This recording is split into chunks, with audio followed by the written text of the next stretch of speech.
Hi, this is Vincent LaFerre And Tab Furshoff from Freefly with a behind-the-scenes view of the first short shot with the MōVI. Yep.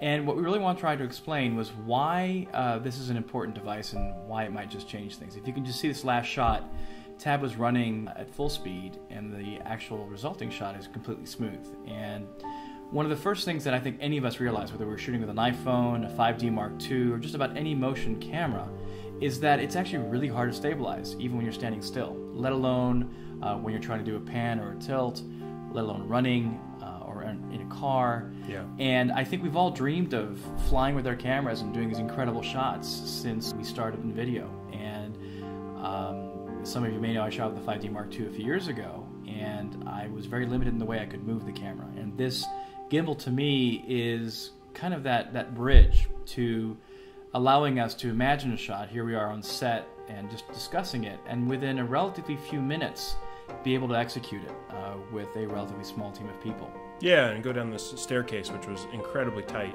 and you know, I could barely fit down just myself, and to be able to pull off that shot going down, it was pretty cool. And there's the handoff, and you saw the camera moved in the behind the scenes, but look at how smooth it is here. And the reality is cinema is about working with other people, it's about working with other professionals, and that's the beauty of it. But we don't always have that at our availability or at our disposal. And in this case, if you have a gimbal operator that's solo, you can do a lot of stuff. But if you have a second operator as well, you can do even fancier takes like this, where you're just running through a variety of scenes and pulling off stuff that generally would take quite experienced levels of Steadicam operators or gear like jibs and sliders or even cable cams.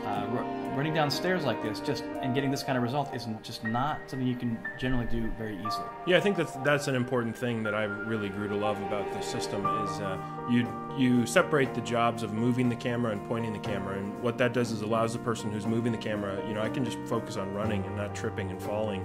And Hugh's operating on the remote here, and he's focused completely on framing. So we divide the labor up, and I think the result is better for it. And what I wanted to do as well is I wanted to shoot the entire short with just this one device. So every shot you've seen in the resulting short was shot with the MōVI. And that was a key point. Here you see it on roller skates.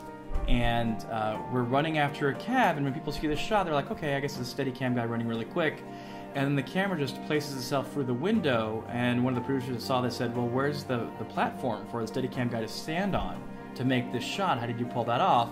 And then here, John pulls away from the cab and keeps riding, and then people go, well, how did you do that? And the reality is, in the cinema world, we have lots of limitations, and this tends to really eliminate them. That's why I find that at the start, this is an incredibly exciting piece of future technology that will really be applicable to high-end filmmakers in Hollywood, all the way down to indie filmmakers all over the world, pretty much. Yeah.